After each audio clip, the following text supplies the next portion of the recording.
नमस्कार मित्रांनो, आजच्या व्हिडिओमध्ये आपण पवित्र पोर्टलवरती शिक्षक भरतीच्या संदर्भाने एक नवीन सूचना अपडेट करण्यात आलेली आहे। आजच्या तारखेला ही उर्वरित भरतीला आजपासून प्राधान्यक्रम देण्यासाठीची सुरुवात झालेली आहे। यासाठीची ही सूचना आहे। त्यामध्ये फ्लो चार्ट आणि कॅन्डिडेट इन्स्ट्रक्शन्स अशा दोन प्रकारच्या सूचना यामध्ये देण्यात आलेल्या आहेत। प्रत्येकी 2-2 पेजेस आहेत। यामध्ये सर्वात प्रथम तुम्ही सूचना नीट वाचा, कारण काही सूचनांमध्ये काही मुद्द्यांमध्ये नमूद करण्यात आलेलं आहे। जर तुम्ही सूचना वाचल्या नाही तुम्हाला पसंतीक्रम येऊन जातील आणि तुम्ही ते प्रेफरन्स लॉक देखील कराल, परंतु नंतर त्याचा तुम्हाला काहीच उपयोग होणार नाही। त्यासाठी सूचना व्यवस्थित नीट वाचा आणि नंतर तुमचे पसंतीक्रम या ठिकाणी द्या। क्लिक करून या प्रकारच्या 2 सूचना यामध्ये इन्क्लूड झालेल्या आहेत, ज्या आजच्या म्हणजेच 31 ऑक्टोबरच्या आहे। यामध्ये तुम्हाला एक फ्लो चार्ट आहे, सेकंड नंबरला कॅन्डिडेट सूचना आहेत। यामधला आपण फर्स्ट वरती क्लिक करून या प्रकारचा फ्लो चार्ट आहे। आता यामध्ये बघा, एक फ्लो चार्ट दिलेला आहे, तो विथ इंटरव्ह्यू आहे आणि एक आहे विदाउट इंटरव्ह्यू।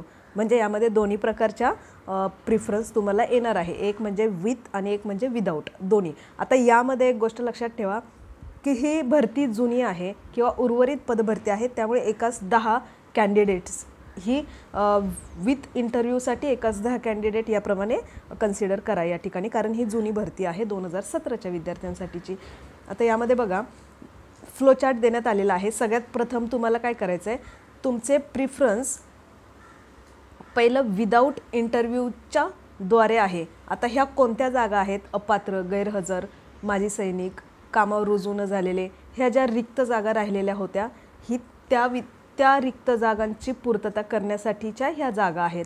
आता यामध्ये सर्वात प्रथम प्रेफरन्स फॉर्म करायचे आहेत। त्यानंतर ते जनरेट प्रेफरन्सवरती तुम्हाला क्लिक करून सिलेक्ट प्रेफरन्स करायचं आहे तुमच्या चॉईसनुसार। आता यामध्ये तुम्ही ठरवायचं आहे की तुम्हाला किती चॉईस यामध्ये द्यायचे आहेत। तुम्हाला खूप गरज असेल तर आहेत तेवढेही चॉईस तुम्ही या ठिकाणी भरून घ्या, कारण खूप म्हणजे जितके काही तुम्हाला प्रेफरन्स जनरेट होतात, तर यामध्ये जवळजवळ 30 ते 40 पर्यंतच्या दिलेल्या प्रेफरन्सपर्यंत विद्यार्थ्यांचा नंबर लागलेला आहे यामध्ये। त्यामुळे जेवढे प्रेफरन्स तुम्हाला येतील, तुम्हाला हवं असेल तर तुम्ही तितकेही प्रेफरन्स यामध्ये प्राधान्यक्रमाने नोंदवू शकता। फक्त आधी कोणाला प्रेफरन्स द्यायचा हे तुम्ही ठरवून घ्या, नंतर ते असाइन करायचे आहेत प्रेफरन्स आणि नंतर शेवटी लॉक करायचे आहेत। लॉक केल्यानंतर तुम्हाला प्रिंट काढून घ्यायचे आहे। आता यामध्ये खाली एक सूचना आहे बघा, if you want to delete the generate preference then you can use delete generate preference menu and follow the above procedure again to lock the preference। जर तुमचे जे प्रेफरन्स आहेत, आता हे टेक्निकल गोष्ट आहे, त्यामुळे जर ते तुम्हाला डिलीट झालेले दिसले, तुम्ही असाइन तर केलेले आहेत, परंतु लॉक करण्याच्या वेळेस तुमच्या लक्षात आलं की अरे आपण जेवढे प्रेफरन्स दिले तेवढे यामध्ये आलेलेच नाही आहे, तर तुम्ही ही जो फ्लो चार्ट दिलेला आहे तो पुन्हा तीच सिक्वेन्सने पुन्हा करा, जेणेकरून तुम्ही दिलेले प्रेफरन्स त्यामध्ये पुन्हा येतील। If you want to rearrange the preference after assigning preference then you can use rearrange preference menu and then lock preference। तुम्ही एकदा दिलेले प्रेफरन्स हे तुम्ही रिअरेंज करू शकता, बदलू शकता, जोपर्यंत तुम्हाला ही प्रेफरन्सची मुदत देण्यात आलेली आहे। जवळजवळ पूर्ण 1 महिना आहे तुमच्याकडे, या 1 महिन्यामध्ये तुम्ही यामध्ये चेंजेस करू शकता। या प्रकारचा हा फ्लो चार्ट होता, हा आहे विदाउट इंटरव्ह्यूमध्ये। आता आपण खाली येऊया। त्याचप्रमाणे या ठिकाणी बी फ्लो चार्ट देण्यात आलेला आहे, म्हणजे दुसऱ्या पेजवरती बघा, सेम आहे, फक्त या ठिकाणी विथ इंटरव्ह्यू आहे। या ठिकाणी विथ इंटरव्ह्यू म्हणजेच तुम्हाला 1:10 हे प्रमाण असणार। आता 1:10 प्रमाणानुसार तुमचं कॉम्पिटिशन हे 10 विद्यार्थ्यांमध्ये असणार आहे। सेम प्रोसिजर आहे, विथ इंटरव्ह्यू आणि विदाउट इंटरव्ह्यू दोघांची प्रोसिजर सेम आहे, त्यामुळे हा जो काही फ्लो चार्ट आहे हा पूर्णपणे आपण नाही वाचला तरी चालेल। यानंतर आपण ज्या सूचना देण्यात आलेल्या आहेत त्या सूचना कॅन्डिडेट सूचनेवरती क्लिक करूया। आता या ठिकाणी खूप महत्त्वाच्या सूचना आहेत। तुम्ही इतके दिवस शिक्षक पदभरतीची वाट बघितली आहे, त्यामुळे छोट्या गोष्टींवरनं तुमच्याकडनं चुका होऊ नये यासाठी पहिल्या सूचना नीट वाचा आणि नंतर तुमचे प्रेफरन्स लॉक करा। आता बघा, 31/10 म्हणजे आजची ही सूचना या ठिकाणी अपडेट करण्यात आलेली आहे। 2019 मधील शिक्षक पदभरतीच्या वेळेस अपात्र, गैरहजर, रुजू न झालेले इत्यादी कारणास्तव रिक्त जागांसाठी प्राधान्यक्रम लॉक करण्याबाबत। आता या ठिकाणी माजी सैनिकांचा उल्लेख नाही, परंतु नंतरच्या एका GRने त्याचा उल्लेख यामध्ये करण्यात आलेला आहे, त्यामुळे माजी सैनिकांच्या देखील यामध्ये जागा असणार आहेत। 1 नंबरची सूचना बघा, शिक्षक अभियोग्यता बुद्धिमत्ता चाचणी 2017 नुसार पवित्र पोर्टल मार्फत यापूर्वी स्थानिक स्वराज्य संस्थांमधील मुलाखतीशिवाय पर्याय निवडलेल्या खाजगी शैक्षणिक संस्थांकरिता मुलाखतीशिवाय आणि मुलाखतीसह, जे फ्लो चार्टमध्ये आपण बघितलं, मुलाखतीशिवाय आणि मुलाखतीसह पदभरतीचा पर्याय निवडलेल्या खाजगी शैक्षणिक संस्थातील मुलाखतीसह पदभरतीसाठीची कार्यवाही करण्यात आलेली आहे.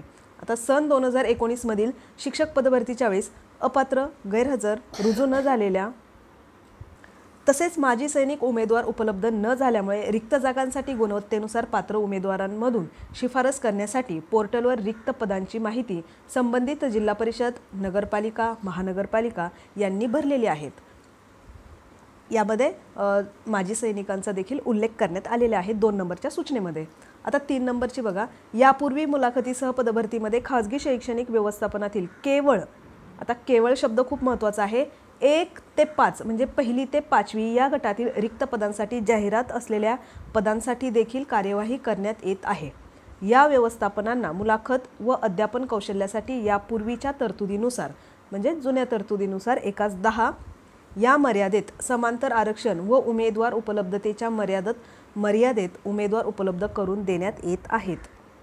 त्याचप्रमाणे 4 नंबरची सूचना आहे, उच्च न्यायालय खंडपीठ औरंगाबाद येथील याचिका क्रमांक 2019 विचारात घेऊन त्या समांतर आरक्षणाची शिल्लक पदे ही पात्र उमेदवार यांना उपलब्ध होण्यासाठी माजी सैनिक या समांतर आरक्षणातून उपलब्ध होणारी पदे त्या समांतर आरक्षणात विचारात घेण्यात आलेली आहे.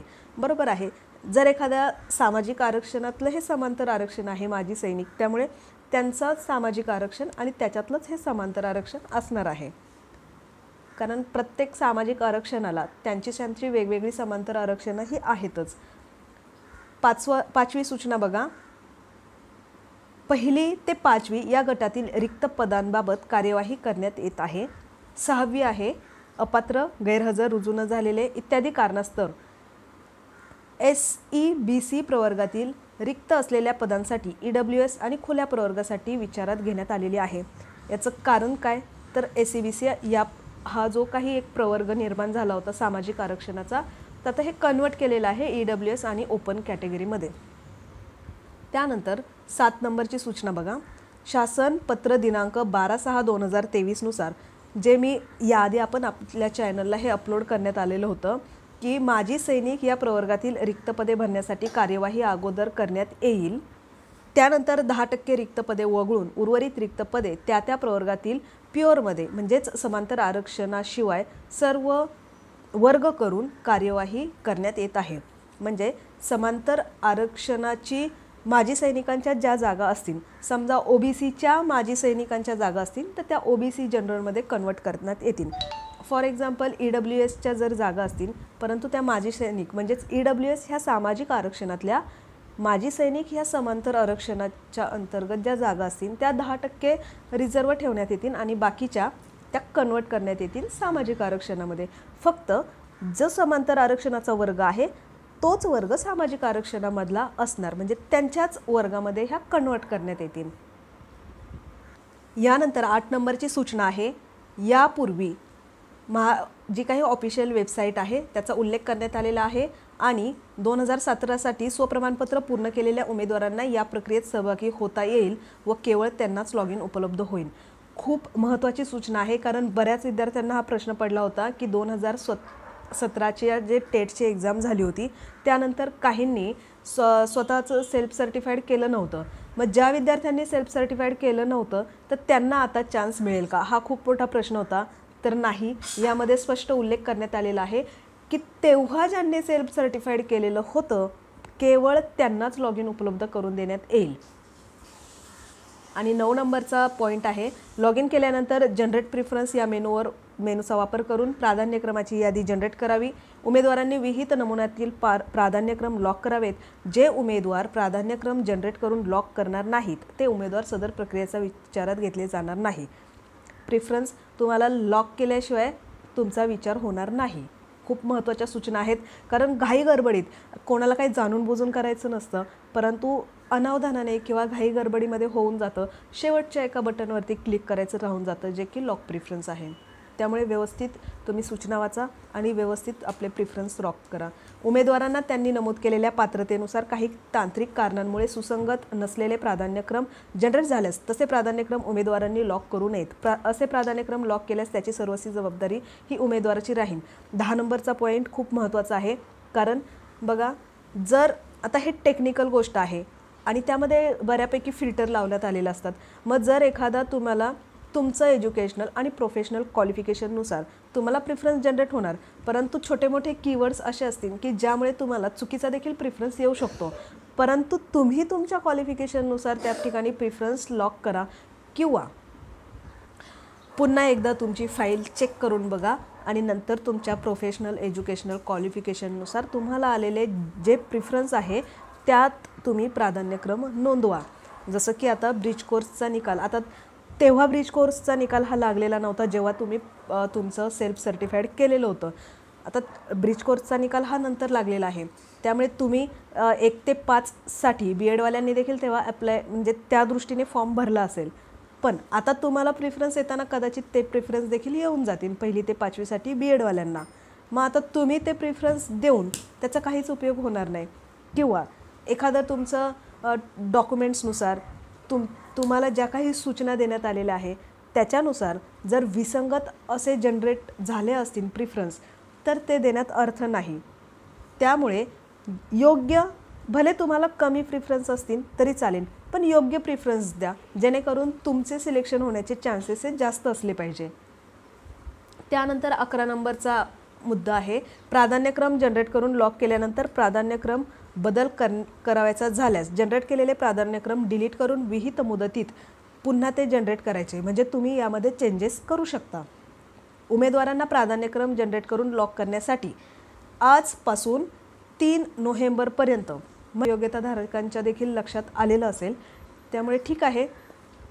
नंतर 13 नंबरचा सूचना आहे, प्राधान्यक्रम जनरेट करून लॉक करण्यासाठी अडचण आल्यास जी काही ऑफिशियल वेबसाईट आहे educationalpavitra@gmail.com या ईमेल ID वरती तुम्हाला संपर्क साधायचा आहे. अशा प्रकारच्या या सूचना होत्या, खूप महत्त्वाच्या सूचना आहेत. त्याप्रमाणे तुम्ही फ्लोचार्ट दिलेल्याप्रमाणे तुमचे प्रिफरन्स जनरेट करा आणि येणाऱ्या शिक्षक पदभरतीमध्ये 2017च्या रिक्त अपात्र ज्या काही जेवढ्या जागा शिल्लक आहेत त्या विद्यार्थ्यांना निश्चितच न्याय भेटो, त्यांचा नंबर लागून जावोत. कारण इतक्या वर्षाची प्रतीक्षा ही खूप मुश्किल आहे आणि इतका होप्स अशा विद्यार्थ्यांनी ठेवणं खूप पेशन्सची गोष्ट असते. त्यामुळे त्यांच्यासाठी खूप आनंदाची गोष्ट आहे. अशा या आनंदाच्या आणि पॉझिटिव्ह दृष्टिकोनाच्या व्हिडिओसोबत आजच्या ठिकाणी थांबवूया.